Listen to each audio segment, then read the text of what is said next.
tenido la iglesia y que cuando la iglesia pierde la fe, la iglesia continúa, pero ya no es la iglesia.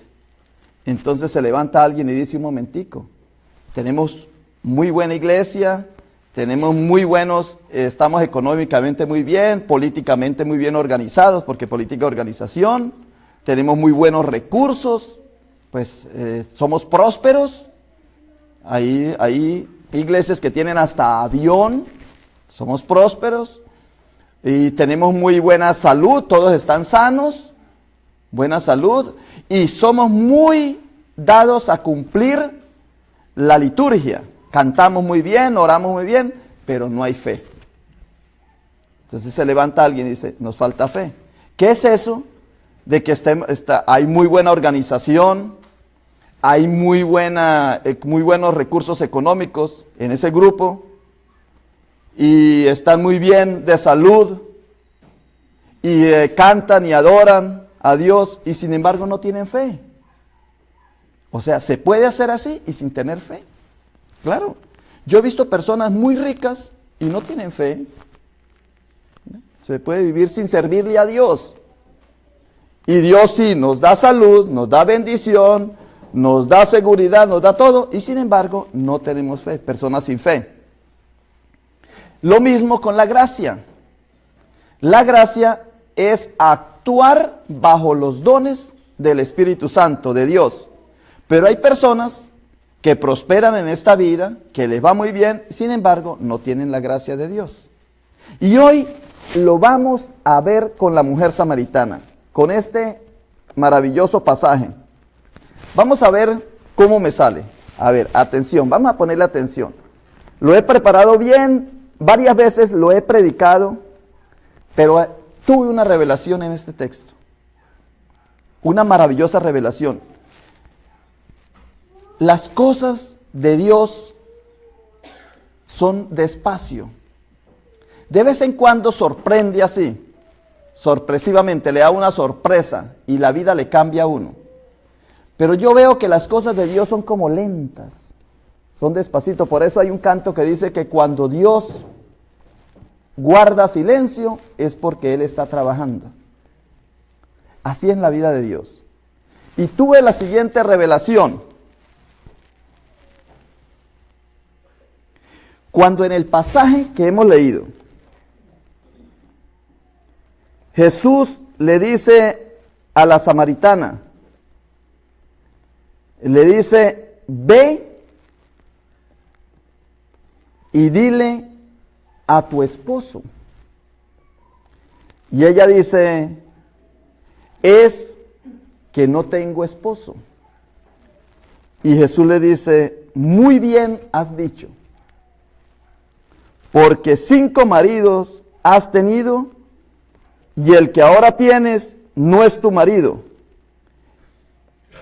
Esto has dicho toda la verdad. Y aquí viene la revelación. Es la primera vez.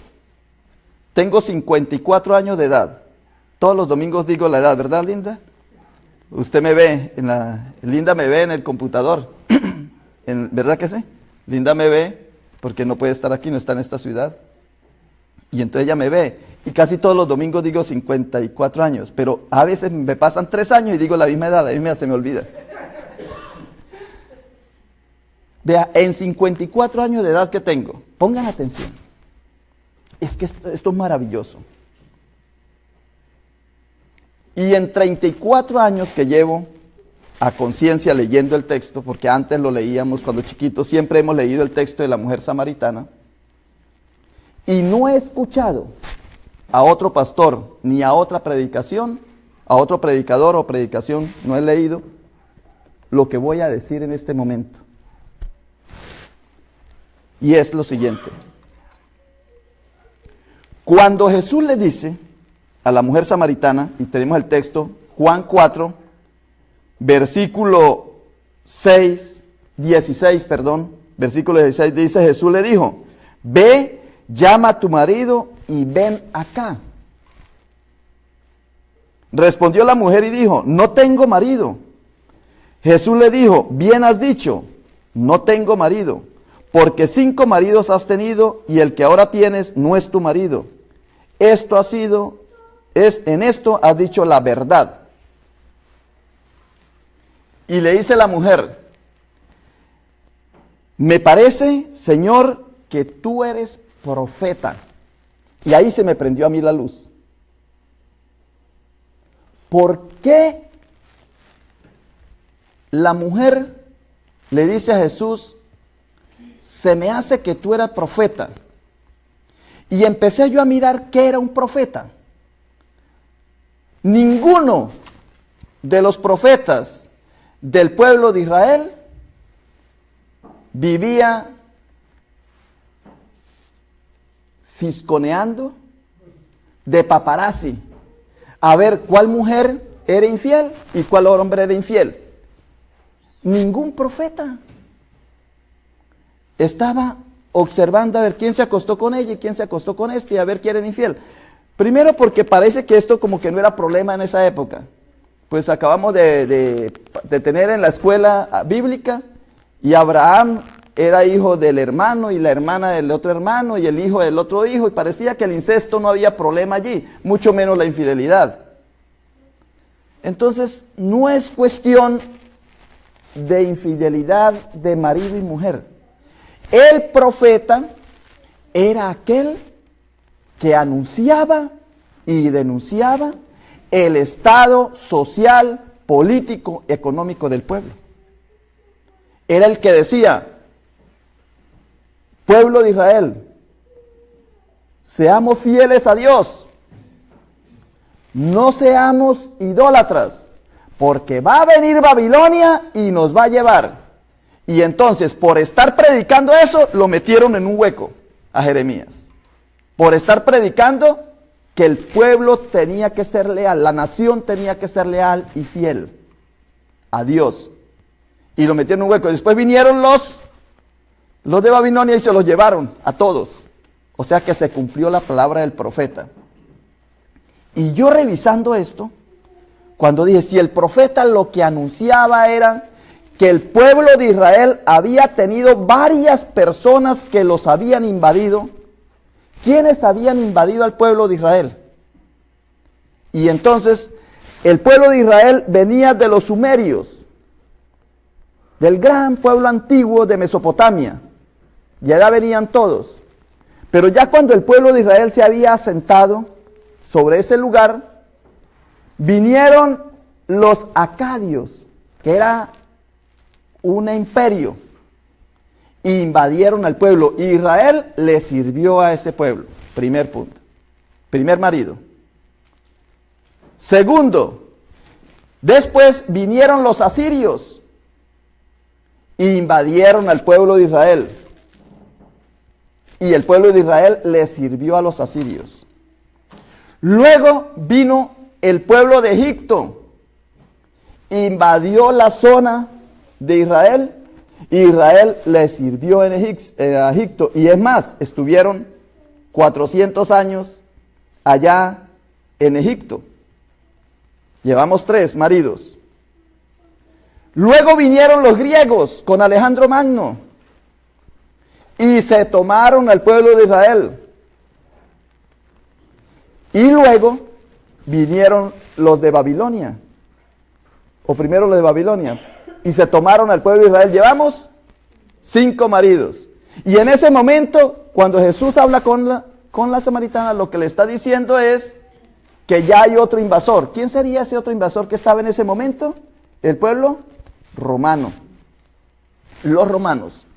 5 invasores habías tenido, y ahora el que tienes, que te está dominando, que te está avasallando, que te está sacrificando, que te está esclavizando, se llama el pueblo romano. 5 maridos has tenido y uno que tienes no es tu marido, porque tú dijiste que tú eres el pueblo de Israel, a quien solamente a uno le ibas a servir, al Señor tu Dios me servirás, y a Él solo rendirás culto. Y cada vez que el pueblo de Israel era invadido por una de estos países, de estas culturas, el pueblo de Israel empezaba a ser idólatra. Empezaba a adorar como los asirios, como los egipcios, por eso el becerro de oro, ¿recuerdan? Como los griegos, como los romanos, empezaban a divagar. La fe se les perdía, la gracia de Dios no les llegaba y ellos empezaban a actuar de acuerdo como los pueblos invasores actuaban. Entonces, la revelación mía es que la mujer samaritana no es una mujer, se refiere al pueblo de Israel, que siempre lo comparó, Dios lo comparó como una femenina, como una mujer. Y en uno de los profetas, no sé si Amós o uno de ellos le dice que parece una prostituta, Jerusalén o Israel, tú pareces una prostituta que te regalas a todos los que vienen y te invaden y tú ya cambias la doctrina que yo te he enseñado, la lealtad, la fidelidad al único Dios verdadero y tú le empiezas a servirles a ellos. Así, muchas veces los trató. Luego el pasaje de la mujer samaritana se refiere a eso. Ahora, ¿qué viene con esto a nosotros? ¿Por qué es una gran enseñanza para nosotros mirarlo así? Porque a la iglesia le ha sucedido exactamente lo mismo. A la iglesia cristiana. Si miramos los 2000 años de iglesia cristiana, los primeros 3 siglos, la iglesia cristiana estaba muy bien. Pero empezó, y inmediatamente vino Constantino, se tomó la iglesia, y la iglesia empezó a actuar de la manera como le enseñó el imperio, y dejó la parte espiritual. Próspero como con dinero. La iglesia creció, porque ya no los perseguían, era bajo el imperio romano. Creció la iglesia, próspera con dinero, próspera políticamente, porque se extendió el evangelio por todo el reino del imperio romano. Próspero en eso. Próspero porque nacieron los primeros científicos. Próspero porque religiosamente se hicieron las catedrales más grandes y más inmensas. Próspera la iglesia. Próspera en construcciones. La época gótica. Ustedes van a Europa, los que han ido, los que podemos ver por Facebook, eso, por YouTube, podemos ver que hay grandes catedrales, inmensas catedrales. Había un pueblo de muchísima prosperidad. El cristianismo prosperó. Era todo de oro. Todas las catedrales eran de oro. Los vestidos de los ministros eran de oro. Eran capas, eran cosas, vestidos como los reyes. Prosperaron económicamente, prosperaron políticamente, prosperaron científicamente, prosperaron religiosamente, eran una religión imperial. Pero la fe no había. Y el espíritu se les perdió. Y la gracia menos. Y eso es lo que ha pasado con la iglesia actualmente. No quiero decir con la iglesia de la Edad Media, con la de la fe de Martín Lutero, porque me extiendo mucho explicando esto. Pero eso fue lo que le pasó cuando Martín Lutero dice: un momentico, aquí tenemos una iglesia muy próspera, muy poderosa, lo domina en todo, pero ninguno está siendo salvo.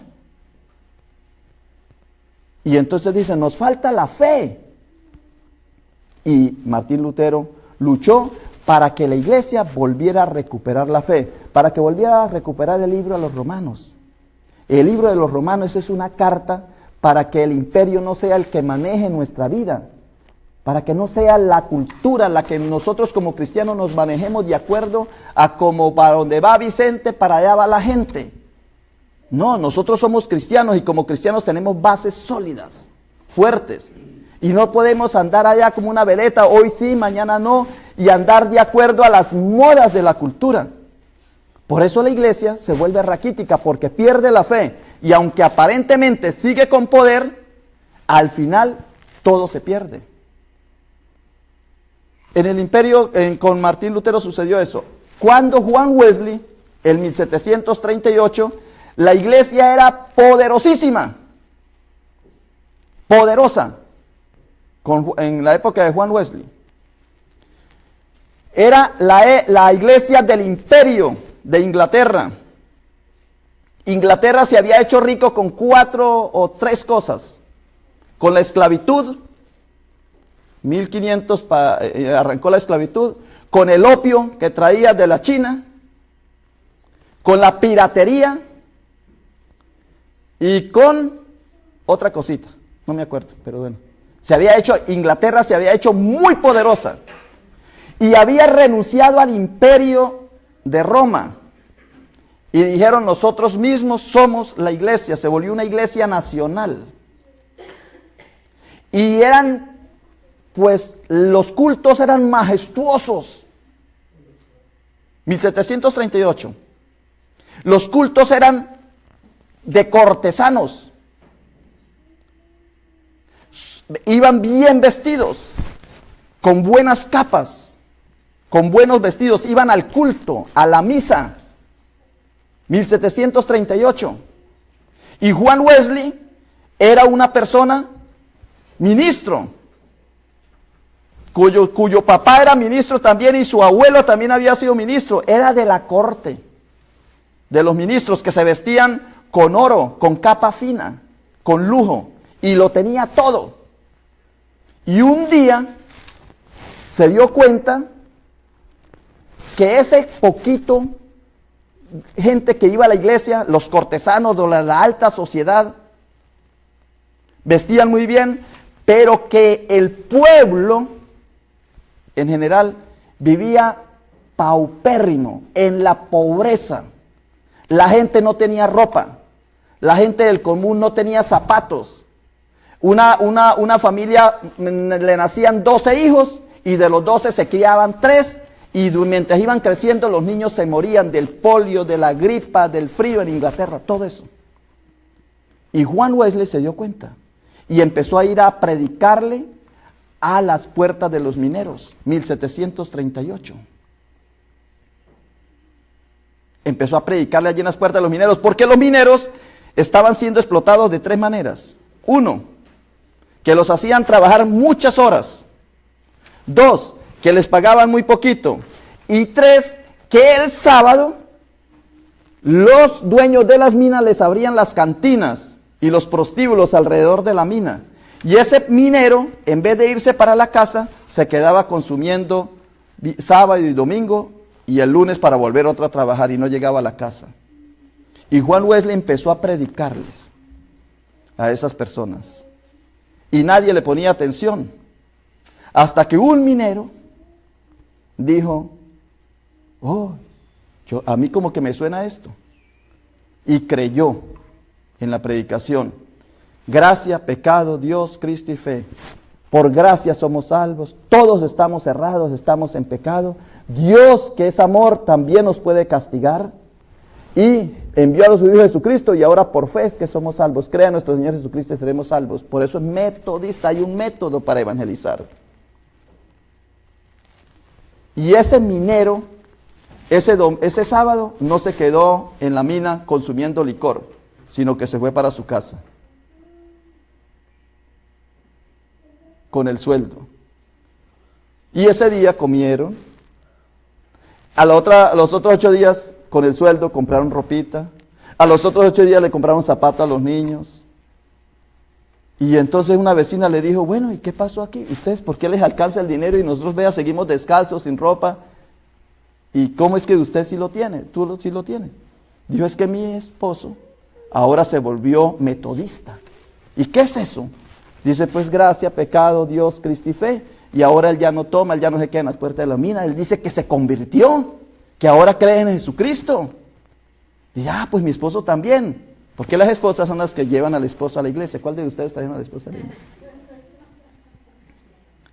Y Denise, usted trajo a Temo. Y esa le dijo a la otra y a la otra y a la otra y a la otra. Y dice la historia de la iglesia que en poco tiempo todo Inglaterra se había transformado. Inglaterra iba para una guerra con Francia y no tuvieron guerra, porque ya eran autosuficientes. Inglaterra no tenía que ir a seguir con el opio, no tenía que ir a seguir con la esclavitud, no tenía que seguir explotando a los demás, no tenía que ir a seguir pirateando, no tenía que ir a Francia a robarles a nadie, porque ellos eran autónomos, porque lo tenían todo, porque estaban bajo la gracia y bajo la fe de nuestro Señor Jesucristo. Ese es el mensaje de la mujer samaritana. Es que nosotros le servimos, nosotros somos serviles. ¿A quién tú le sirves? ¿Quién te quita tu dinero? No digan que aquí. Dice, pues allá no le damos el diezmo. ¿Quién te quita tu tiempo? ¿Quién te quita tu alegría, tu amor? ¿Quién te está explotando? ¿Hay algún marido que tú tienes, hombre o mujer? ¿Hay alguien que te está explotando? Puede ser que tengas 5 maridos. Un vicio es un marido. Un lujo que uno se dé todo el tiempo, algo que ha caído en esa aberración, es un marido.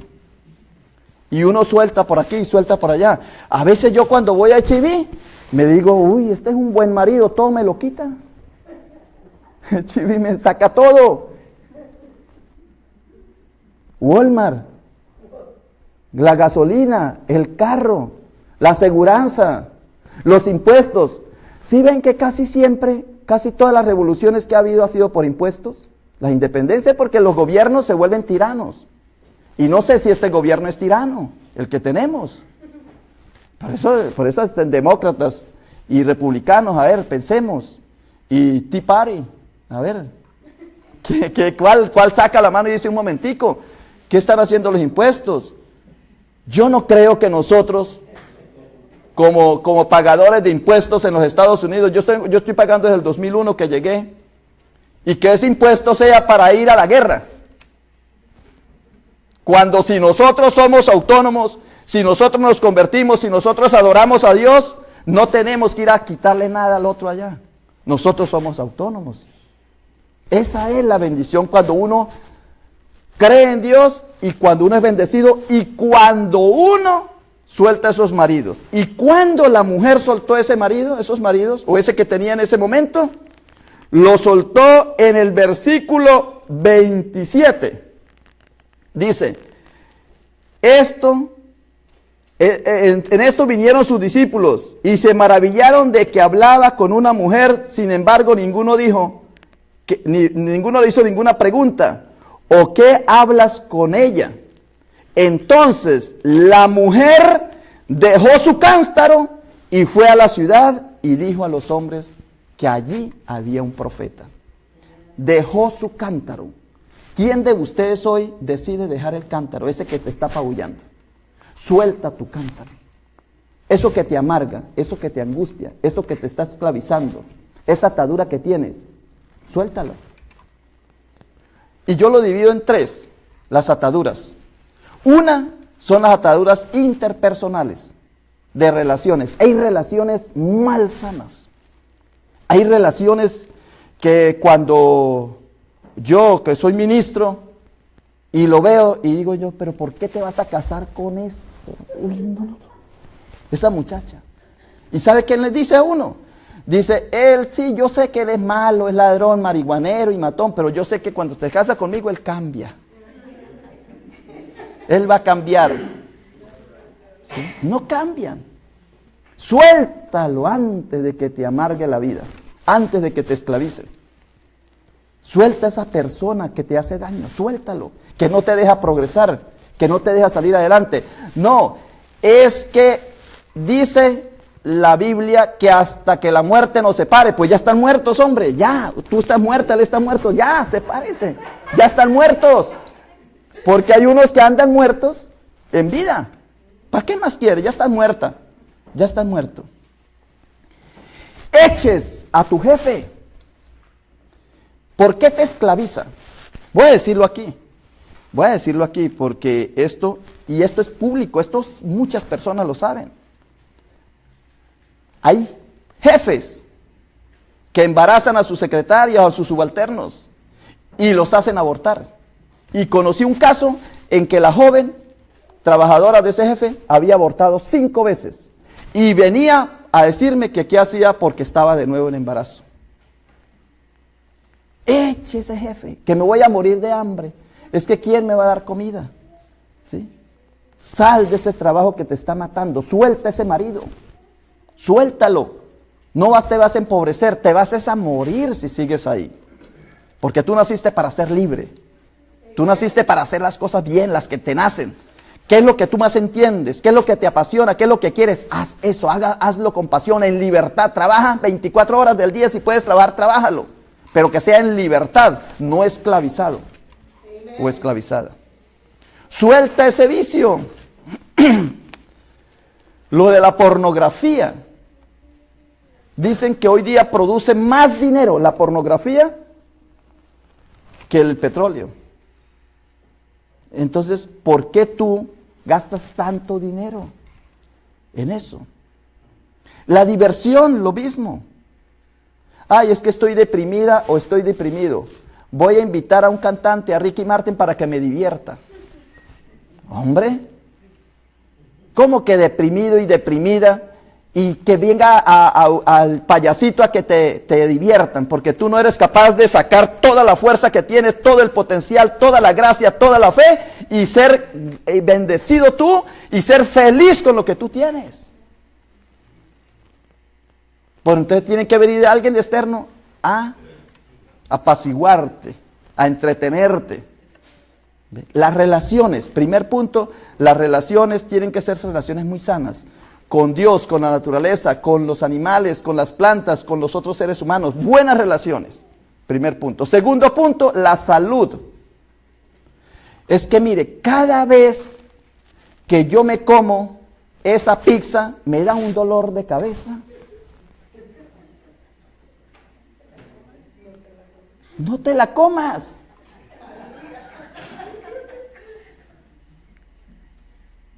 ¿Por qué somos así? Mire, a mí después de las 6 de la tarde me hace daño, me hace un mal de estómago comer, pero bueno, a las 9 voy al baño.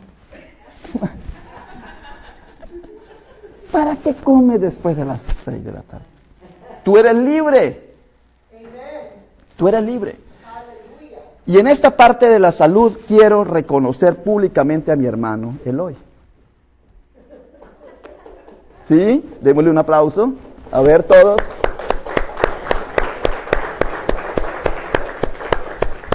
Porque yo siempre he pensado que Eloy es muy buena persona, que es buena persona, pero pensé que no tenía fuerza de voluntad para emprender este viaje. Pensé que no iba a ser capaz. Pensé y dije, no, yo no lo hago, ¿que a quién lo va a hacer? No, yo prefiero morirme gordo o enfermo que aguantar hambre. Y mire, Eloy es un gran ejemplo para nuestra iglesia. Porque él está en ese camino. Ha bajado 40 libras.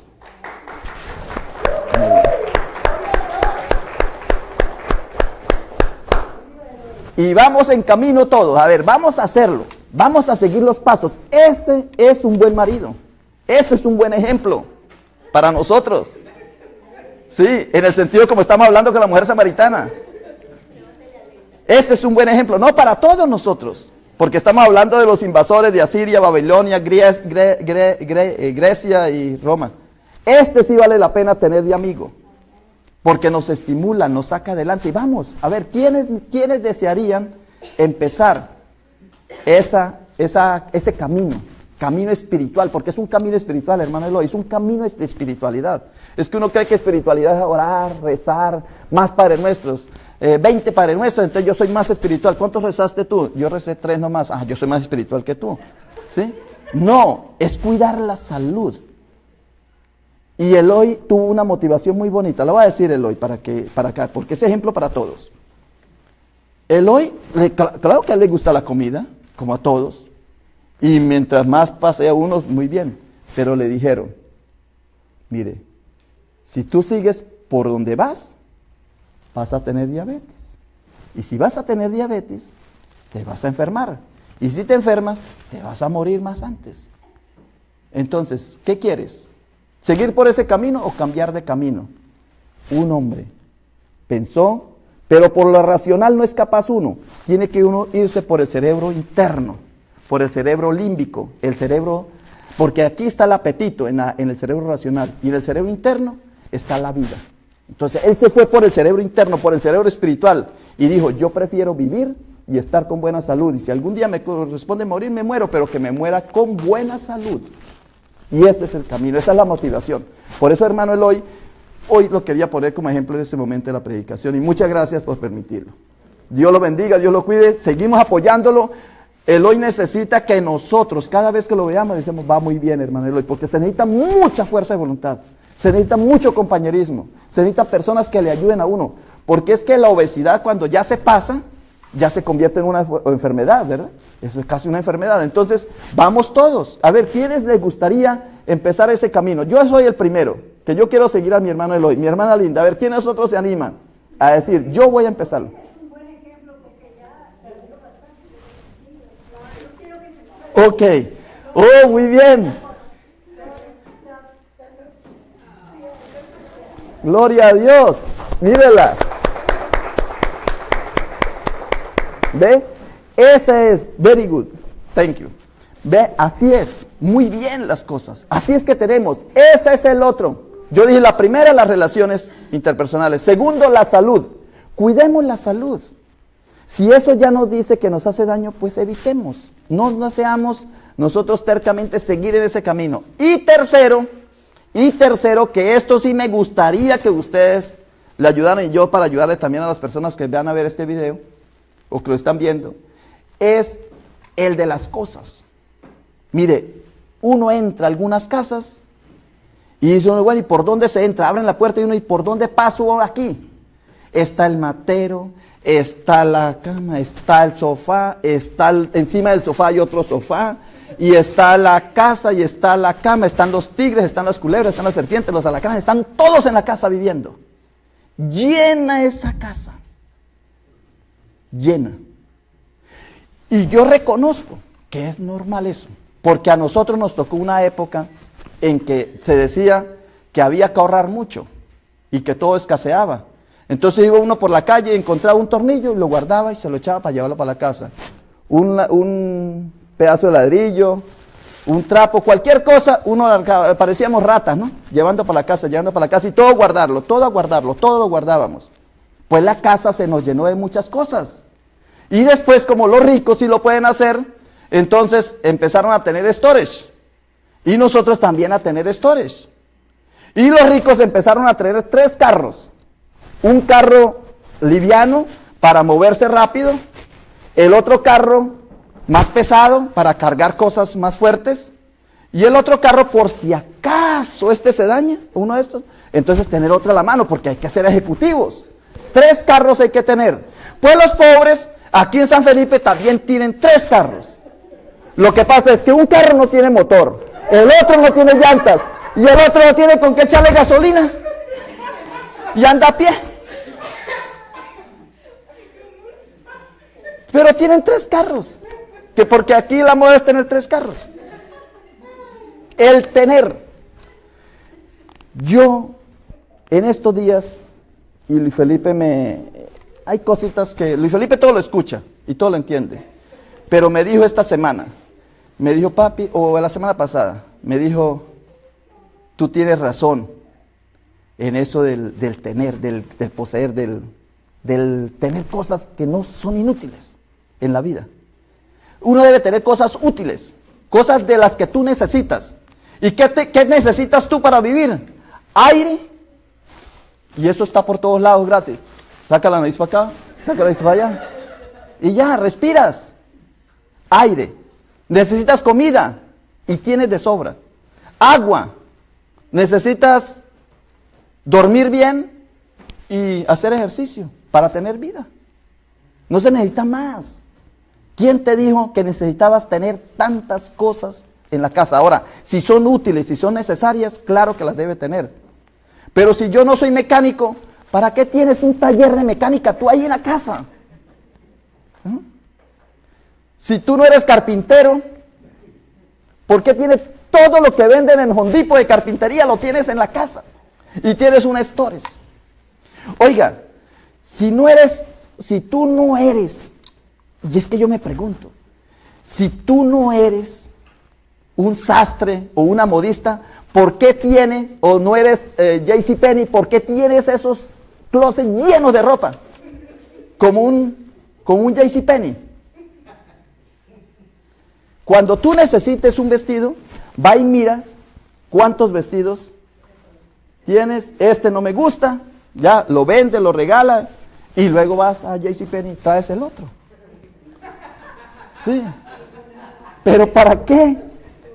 ¿Pero por qué tienes tanto? Porque le servimos a ese marido que es de la mujer samaritana. Suelta ese cántaro, suéltalo. Entonces yo lo resumo en 3. Te podría decir más, pero no me quiero alargar otro más. 3. 1, que son las buenas relaciones. Relación que sea tóxica para tu vida, échalo cuanto antes. Échalo, amigo, marido, mujer, nieto, ese que te está acabando la vida, échalo. Que vaya a intoxicar a otro, pero a mí no me venga a intoxicar. Tiene que tener buenas relaciones interpersonales, buenas relaciones con la naturaleza, buenas relaciones con Dios, buenas relaciones. Nacemos para tener buenas relaciones. Segundo, la salud. Buena salud, nacimos para tener buena salud. Y tercero, la autosuficiencia. Desde que nacimos con todo lo suficiente para crecer, para vivir bien. Entonces eso de que, amigo, ¿cuánto tienes, cuánto vales? Por lo que yo tengo es lo que valgo. No, eso es un engaño, es un marido falso. Tú vales por lo que tú eres, no por lo que tienes. Y eso fue lo que hizo que Martín Lutero haya sacado a la iglesia adelante por la fe, y eso es lo que hizo que Juan Wesley haya sacado a la iglesia adelante por la gracia. Ahora nosotros no va a ser ni por la gracia, ni solamente por la gracia, ni solamente por la fe. Nosotros ya tenemos 2 pies, tenemos 2 manos, tenemos 2 cerebros, el hemisferio izquierdo y el derecho. Nosotros tenemos la fe y la gracia. Luego nosotros menos nos tenemos que dejar engañar, porque ya tenemos el poder de Dios doble. Tenemos fe y tenemos gracia. Fe para saber que nada nos va a faltar. Y gracia porque sabemos que Dios todo nos lo va a dar. ¿Ve? Y así es la vida. Este pasaje de la mujer samaritana yo nunca lo había predicado de esta manera. Y hoy por primera vez lo predico. Es una bendición. Cada vez Dios lo va sorprendiendo. Por eso poco a poco, mientras uno va envejeciendo en esto, leyendo más, Dios le va revelando cosas más maravillosas. Amén.